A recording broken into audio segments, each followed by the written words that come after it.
Cashflow Diary Podcast, episode 558. Welcome to yet another exciting episode of the Cashflow Diary Podcast, the podcast that teaches you insider tips, tactics, and strategies for creating leverage streams of cash flow into your life. Learn from top-performing entrepreneurs, business owners, investors, and thought leaders from across the globe as they share their secrets to success. Like what you learn on this and other Cashflow Diary podcast episodes? Go to learninvestingnow.com and sign up to receive powerful tips and information that will help you succeed as an entrepreneur and investor. Now, here's your host, investor, entrepreneur, business owner, educator, speaker, author, and master facilitator of Robert Kiyosaki's cash flow game, Jay Massey. All right, ladies and gentlemen, welcome back to another episode of the Cashflow Diary Podcast. I'm your host, Jay Massey, and I'm glad that you are here today because we are going to talk about, well, what is a lot of people's favorite subject. That subject, of course, is money. Not just how to earn it, but most importantly, what do you do with it once you have it? And are there really as few options as you would believe? In fact, today's guest would even go so far as to say that you could build, earn, make wealth without Wall Street. In fact, that's also their website, Wealth Without Wall Street. What gets me excited about that is the fact that having completed hundreds of real estate transactions and raised tens of millions of dollars and been in the real estate world for quite some time, I've never used a bank loan myself. But what's interesting is that I think that they have other ideas that will help you and I also set our capital, our ideas, our minds, if you will, free. What gets me excited, though, is sometimes the components that we need in order to make that happen isn't necessarily more knowledge. It can't be taught, but it can be caught if we are hanging around the right people. And I think today we're going to meet two of the right people. I'm, of course, talking about Joey Mure and Russ Morgan. Now, these two individuals, as I said, when it comes around to helping individuals, they are committed. They have the podcast. They've been the financial planner. They've also been the mortgage guy. They've been in the real estate industry for quite some time and the financial industry as well. What this means is that they've had insight to what people do with their money, right and wrong. What this means is that they know how to help you and I become more efficient with it.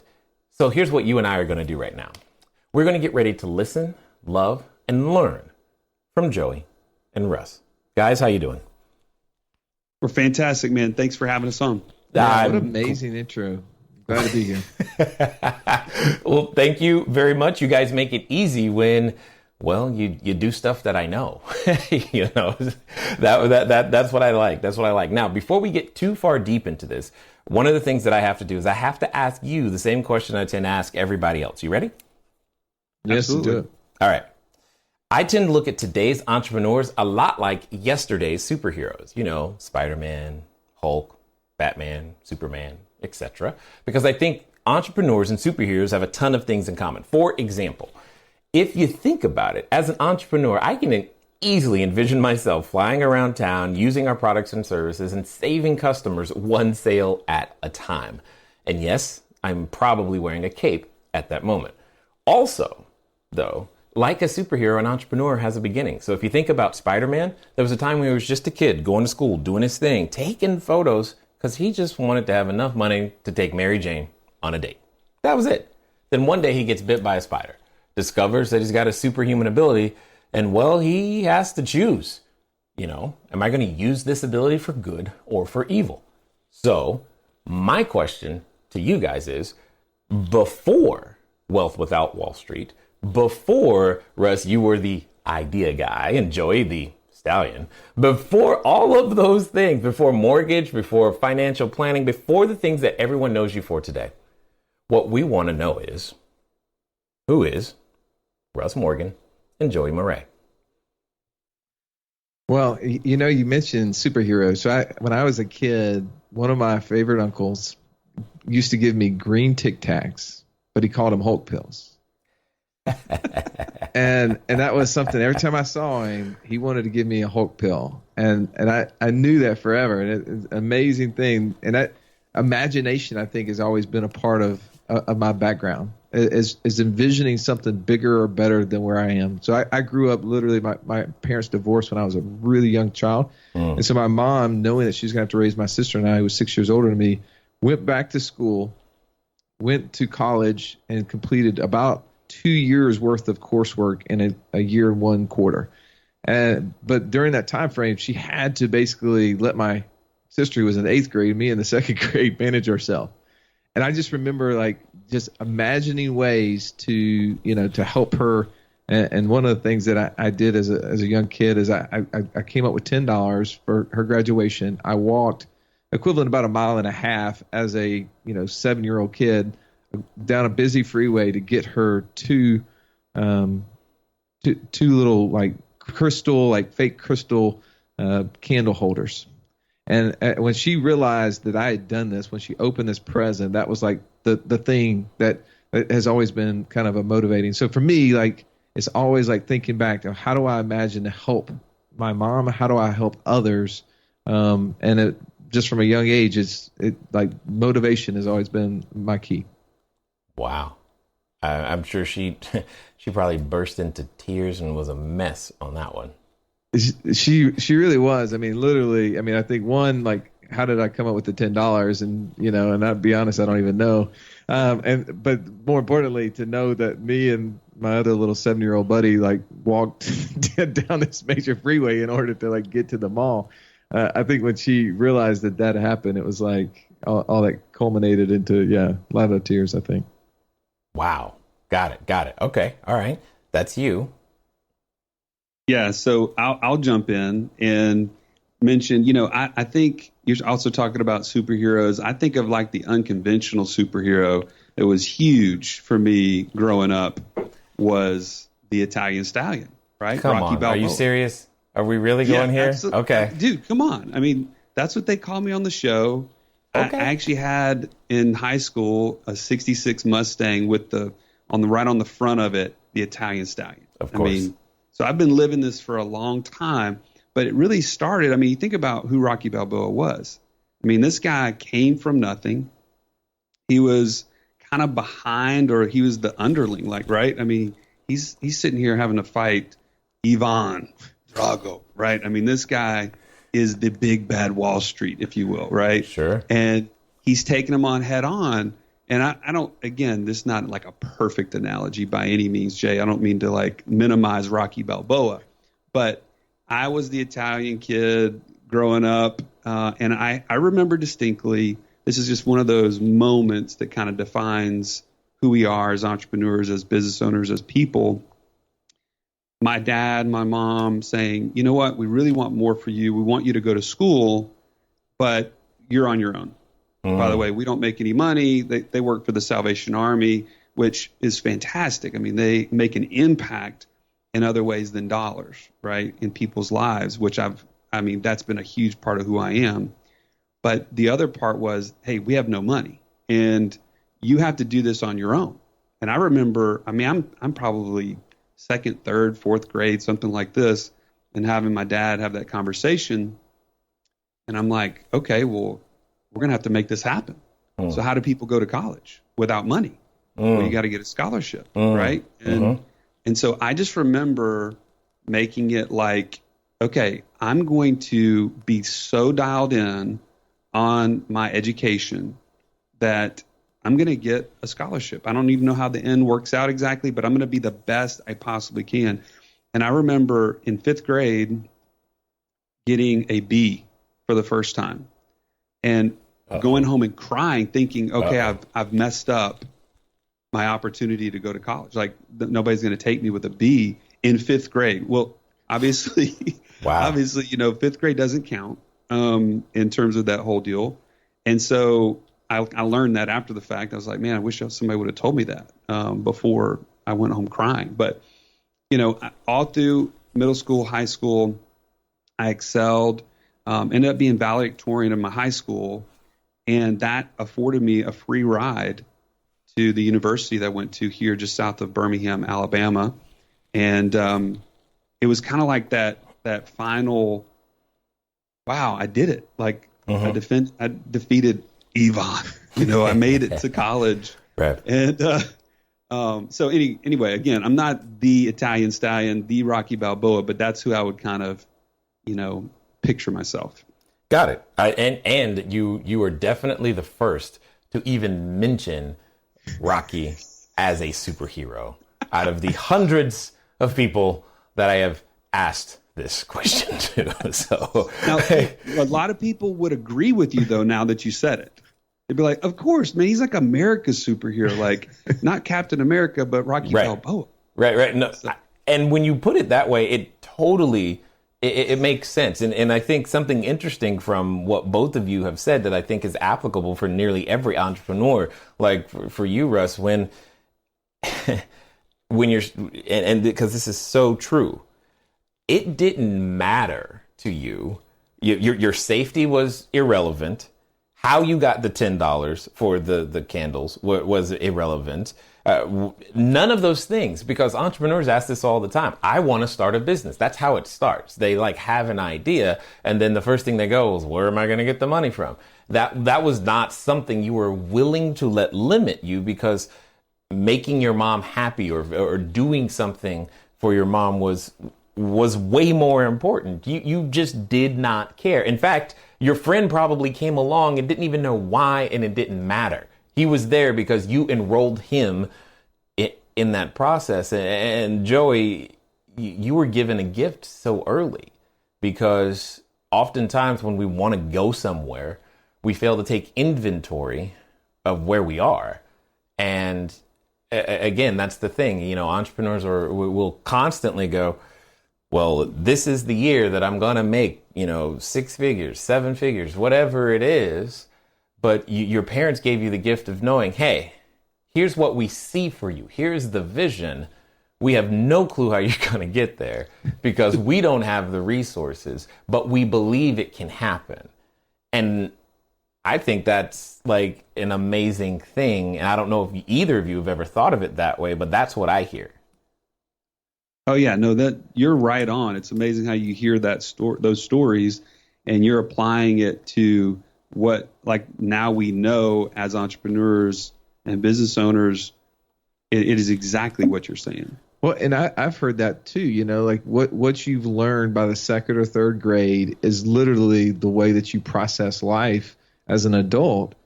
And you're right. Like that ability to say, okay, here's my vision. I'm going to attack it. Or, you know what? I don't know how I'm going to get there, but you're right. I'm going to definitely enroll other people in it, because I'm going to be an influencer.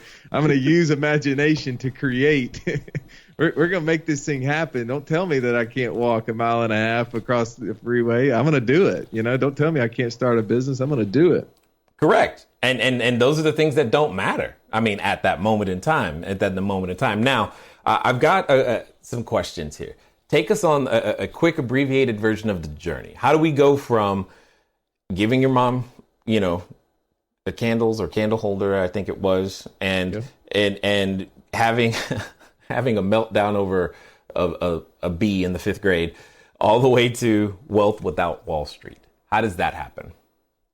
Yes, I think for me, that part of like creating a vision. I mean, I think of my mom, and I literally told her, like, I watched her work so hard early on. I told her this was a vision, Jay, that I'm going to like own storage facilities in, when in my young 30s, late 20s, whatever it may be. And I'm going to have a place for you that you're going to be able to work, manage, like own, like we're going to build this thing. Like there's the vision. Like I'm going to take care of mom. And so like from a young age, like my brain always was thinking like, how can I create something, a business or whatever, an investment opportunity. And for me, like that was like, all right, well, I got to learn about money. So that's why I got into the traditional financial planning world.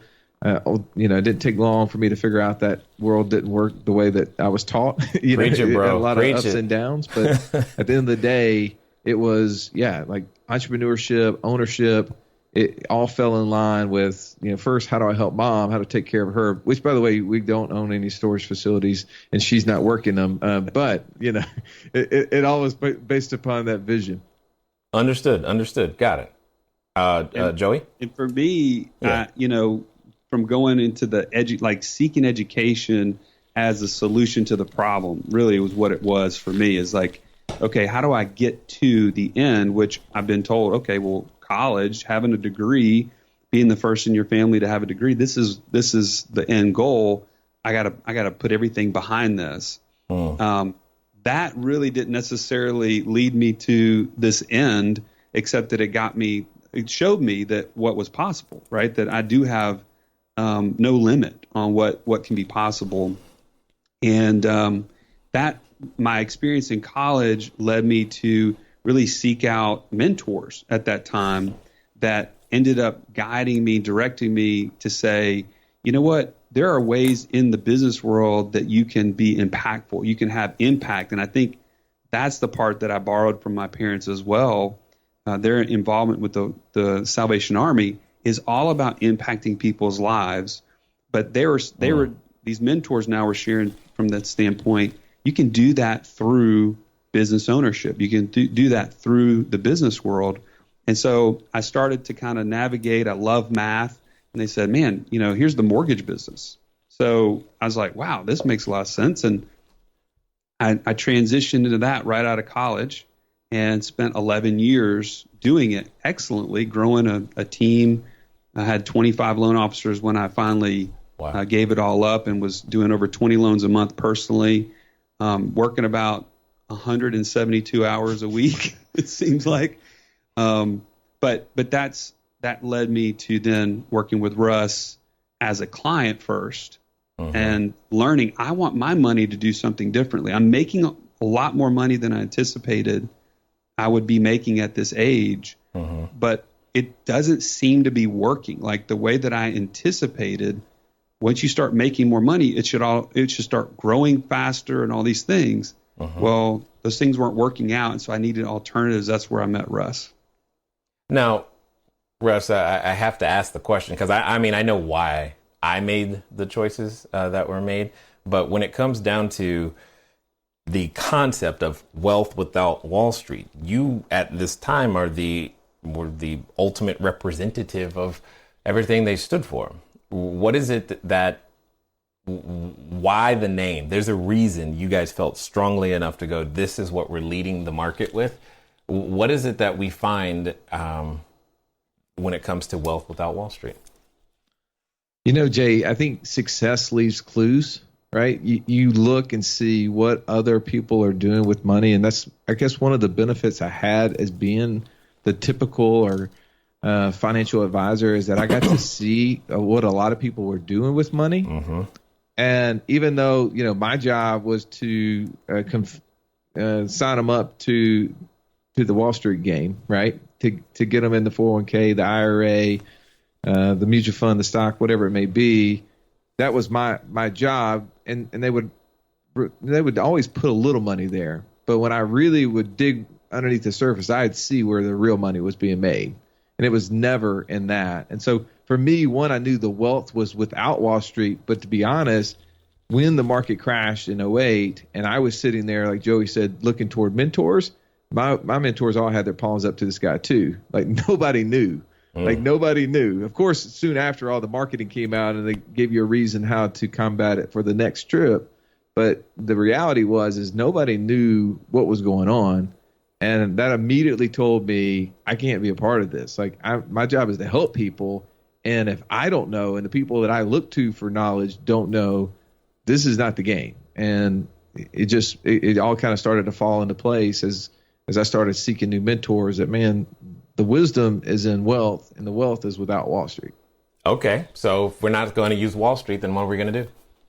Yeah. Well, when I see like real estate, right? Business ownership, private lending, those became like the three like asset classes that was the most prominent in the clients I was working with. And it ultimately became like, how do I get there? And, is there better strategies to handle my cash and my cash flow? And why are these guys all talking about using these life insurance contracts as a way to buy this real estate or to invest through their business? And I'm telling you, it was a windy road there for a little bit, and I was kind of as Joey called me, a country bumpkin earlier, at a place, right? I didn't know what I didn't know, but I was willing and able to listen, and right. So those were the answers. Yeah, but hold on one second. You said real estate, business ownership, and private lending. Let me play, for lack of a better term, devil's advocate for the person who isn't here right now, doesn't have the microphone, and can't ask. I mean, I think they would push back and say, but all that requires money. I don't have money right now. How do I build wealth without Wall Street? Hey guys, thanks for listening as always, and I'm glad that you continue to support with each and every download and subscription and share.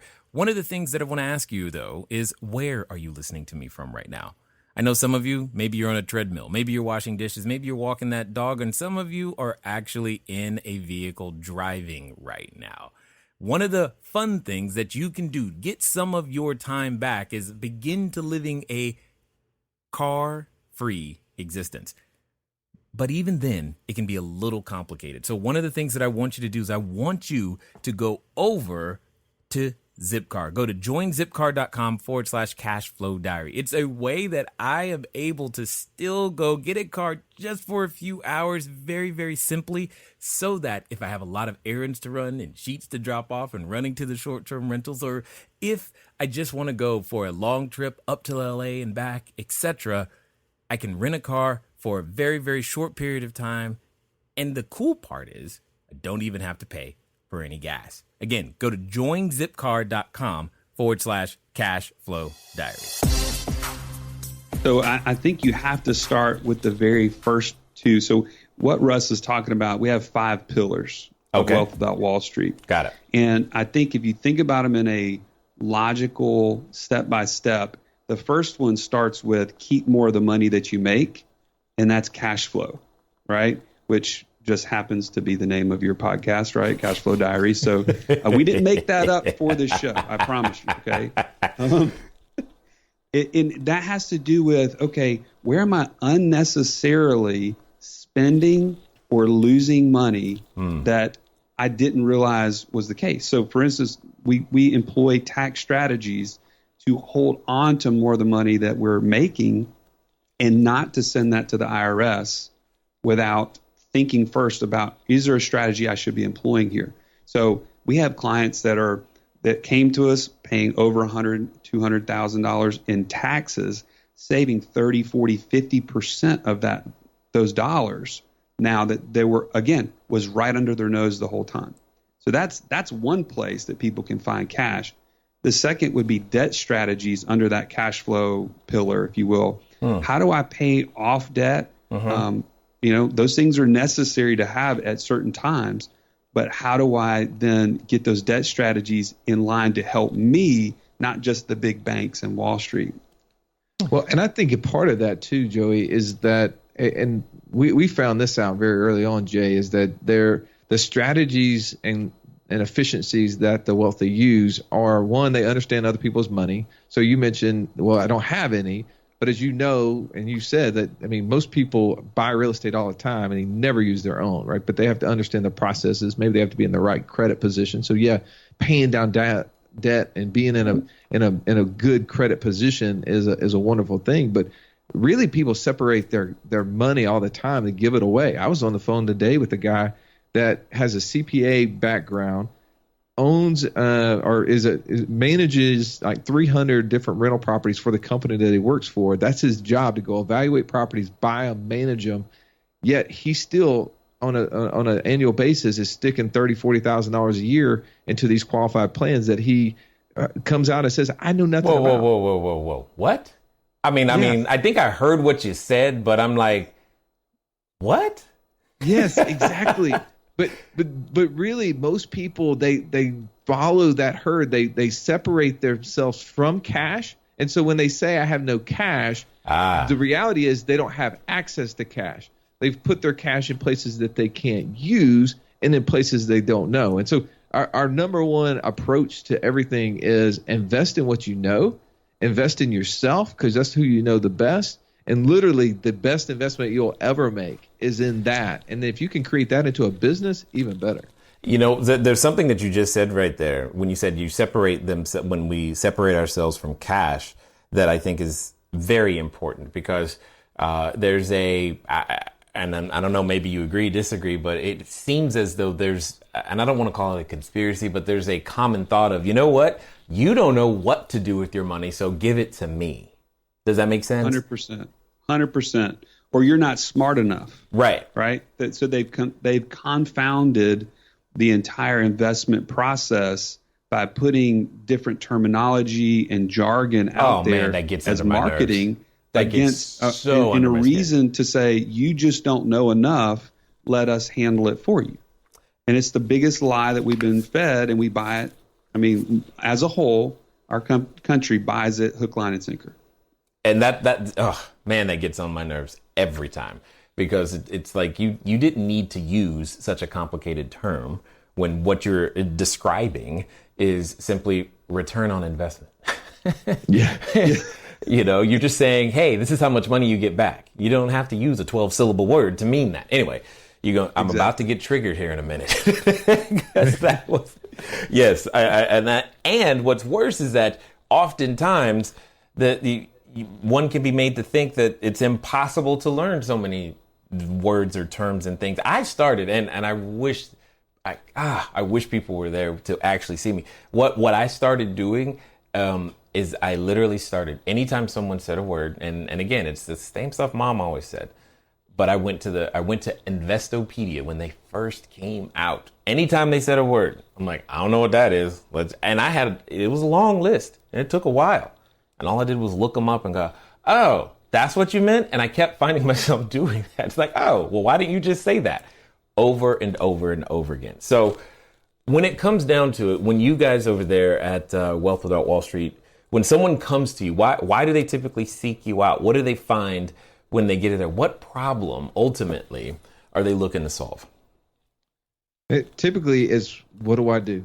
Right? I mean, they know that what they've been trying is not working. They know that that's easy to see for everybody right there. They're like, wow, this didn't work.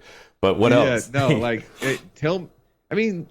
honest though. A lot of people want to be told what to do, and I think that is a product of our education environment that we literally have been following these rules, and so we assume we have to follow some other rule. So most of the people that come to us are like, okay, I know what I've been told is not working. What do I do? And be honest, we just sit down and the simple conversations that we have with them, Jay, is like, what do you know? Like just today, like that conversation I was having with the guy that has a CPA background who, as his job, manages over 300 properties. He has a real estate license. His job is to go pick out properties, commercial buildings, and buy them and manage them for the corporation that he works with. But yet he's still separating the majority of all his cash into an environment that he doesn't know about. Well, so it's like, there's something you said there that I also want to, because I was like, and I'm curious to see where you guys sit and feel. Having been the financial planner, very, very similarly to like you're talking about, I refuse to use, at this stage, I just refuse to use qualified plans. It's just like, no.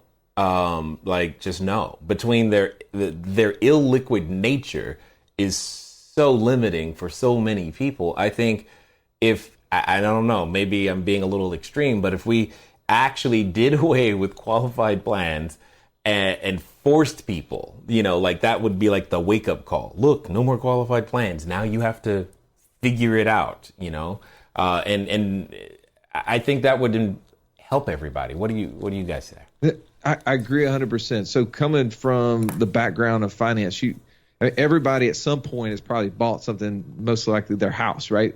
When you sign the mortgage paperwork, on there somewhere, it tells you what the interest rate is. True? Well, it tells you a number that you think is the interest rate for sure. It gives a number, right? It puts something on there. Now, there's a lot more fine print in there that goes into that. But really, the reality is that if instead of that number, they put 3 letters, TBD, would you ever sign that paperwork? Right. No. Never. No. So when somebody broke that down as simply it is for me, like you said, the giving up access to money and all that stuff to me is vital, and that's a deal killer. But some people actually see that as a benefit. They think separating the money, hey man, I'm going to spend it if I have it, yada yada yada. They don't trust themselves. But at the end of the day, when we don't know how much of it we're going to get back because we don't control those terms, it is truly TBD of how much I'm going to pay in tax when I get it back. Like that is at the ultimate, like, why would I ever put money in there? And it is, I mean, like I've heard you say on your podcast in the past, like, yeah, we follow what people do and we assume that's the better strategy. But at the end of the day, like, we need to find ways to follow our own gifts, our own talents. And maybe it's, man, I need to develop some. So you ask, what do we do? Yes. One, we get them in a great cash position. Yes. And secondly, we help surround them in community with people that might drive their passions, whether we find out, are they detail oriented or are they business oriented? And then we help build those passions so that way they can invest in those things. Well, and one thing that you mentioned, Jay, that we didn't really answer was, what is the problem that we solve? Sure. And I think the issue that we keep hearing people coming to us looking for an answer is, how do I quit trading time for money? Preach it. Because now you're talking my language right now. You get me all kinds of excited. Yeah. So, I mean, how do I get out of this position where I'm trading time for money? And if you think about that in light of what we just said about qualified plans, it does not help us get any closer to answering that question. So thus the reason people are saying there's got to be a different way. How can I put money away for the next 30 years or 40 years with no access and get any closer to the real problem? And that is, I want more freedom, time freedom, geographical freedom. I want to travel more with my family. Whatever that itch is that you're trying to fulfill, it doesn't get there with qualified plans. You are so, like, speaking my world, my language right now, because that's the gift that I was given. That's what I tell people today is I was given the gift because my wife was unable to eat or drink when she's pregnant, because I had a punctured lung, because we were squatting in bank-owned property, because all of the traditional things of go to school, get good grades, get a job were not available. We were forced to find a way to earn money without us physically participating day to day over and over and over again. And it's not like I grew up at the dinner table being taught passive income and strategies, et cetera, and how to build or control or create an asset and sell it into the marketplace, which I think is the thing that I want more people to hear. Is it's a learnable skill. It's a teachable skill. And there's a process to it. And there's no reason to not start today, regardless of age, and I just think it's amazing that but in all of our cases, when I look at your story, all of our stories, it takes some traumatic event to wake us up and actually go, well, what else is there? When the proof is kind of in front of us today. So I'm curious to know, when you guys look at the marketplace, today, when you or someone in your community is out there trying to figure out, which way they should go, how do you help them make that determination? Like, what do they start with? I think what we've done is we've tried to break it down very simply and say, bring the future to the present in some cases, where people are thinking in light of, okay, is this my goal? Is my goal more time freedom today? Well, then why would my plan go counterintuitively to that end and say, you need to defer all of that freedom that you're talking about for the next 25 or 30 years? It doesn't take much for us to just go ahead and just break that down. Number one. Number two is we give them, we call it the hierarchy of wealth, right? Okay. If we think about, maybe you remember that psychology class that you took that talked about Maslow's hierarchy of wealth, right? Or hierarchy of need, right? Correct. It starts with the very basic need of food and water. Then it moves into then security, or like shelter. And if you don't have food and water, you really don't care where you live. You're really more focused on just filling your stomach, because that's survival at that point. Then and only then do you think, okay, well, where can I lay my head tonight? And then you move up this ladder up until you get to self-actualization. Well, the way we think about wealth is very similar to that. And it starts with cash and cash flow. And we say, if I don't have cash or cash flow, just like you said, this is like the primary thing that I have to solve in order for me to ever invest. Because if I don't have access to capital, then the greatest investment in the world could go under my nose and I'd never see it. Because I don't think it's for me. It's for somebody else that does have cash and availability of funds. So even though I may have $500,000 sitting in a 401k, those big opportunities are going under our nose every single day. So we start with cash and cash flow. We happen to use cash value in whole life insurance policies and under the infinite banking concept. Yep. But that, regardless, you have to start in a cash position. Then we move into things that you control. And that's going to be things like your own business, your own education, being able to invest in yourself. And your number one investment would be a business that you own and control. And then from there, we move into collateralized assets like real estate and or lending. That's why those are the pillars, 4 and 5 of our Yep. 5 pillars. And then from there, we'd say the top tier is 100% speculation. And really, most of our clients never, ever step into speculation because that's really where you lose all control and you take on all the risk. And that's really the stock market. If you want to sum it up, it's pure speculation. It's a hope strategy. And we don't have to hope when we have these other tiers in place. 100%. I mean, I definitely appreciate what you guys are doing. For those that have listened this far and want to find out more about what you guys got going on, what's going to be the best way for them to catch up with you? Yeah, hopefully you'll follow on our podcast, Wealth Without Wall Street, but you can get access to that from our website, which is wealthwithoutwallstreet.com. And just something we're talking about pre-show, Jay, is that if you are a part of this kind of mindset, trying to make a shift personally, and you want to join a community of other people that are doing this all across the country, we just launched our national community. It's community.wealthwithoutwallstreet.com. You can go and join there, and it's just a monthly subscription. So if you don't like it, you can totally get out of it. But we're finding people are really connecting and learning. It's a way for them to get access to these 5 pillars to learn what we're talking about, because it can be overwhelming, right? Knowing where to start and all those sort of things. Right. And it's just a great way for people to be around other people. I also think they intend for it to appear as overwhelming.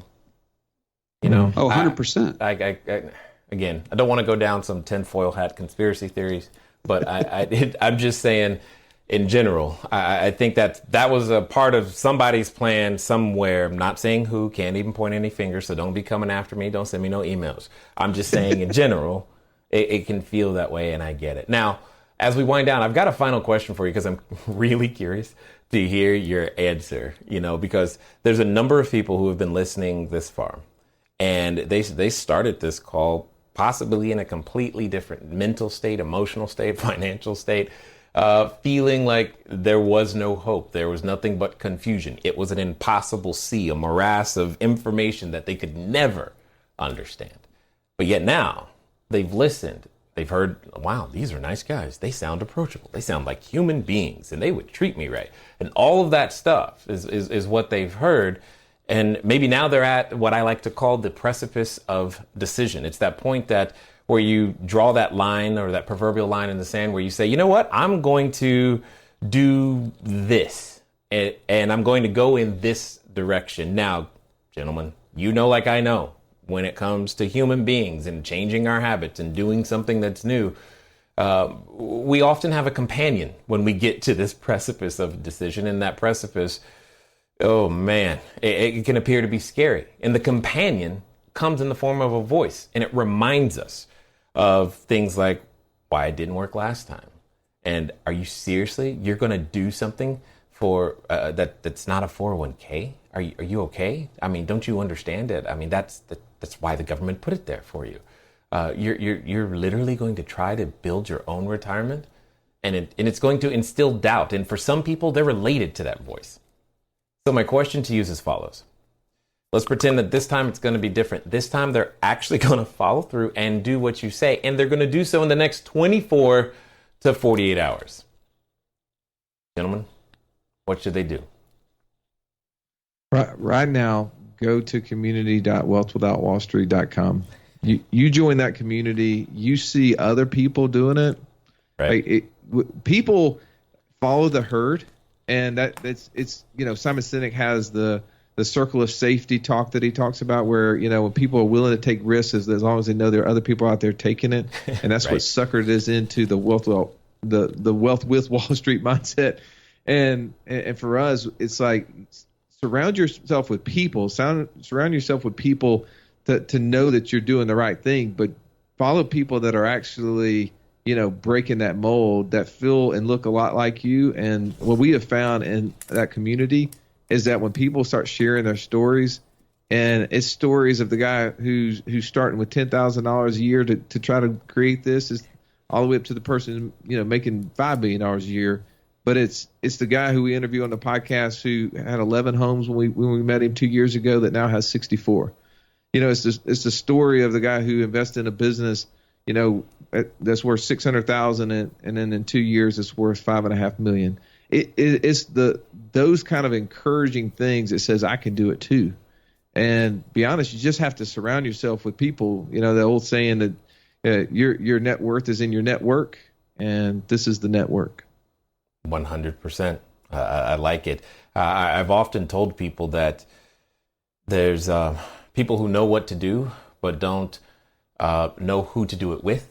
And then there are people who know what to do things with, but don't know what to do. And you've got to learn to bring all of that together at the same time, and in order to make it work. And I definitely appreciate the effort. I mean, that you guys you're putting in there, what the lives that you are changing, the work that you're doing.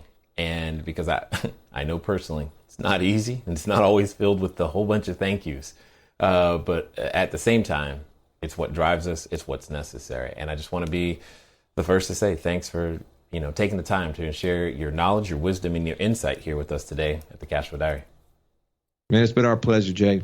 Yeah, it's easy to come on a show like yours because we are like-minded. You've already been breaking the mold of Wall Street personally, and you're helping people to see a whole different world every time they turn this episode on, this podcast on. So keep doing what you're doing, man. Thank you for sharing the message as well.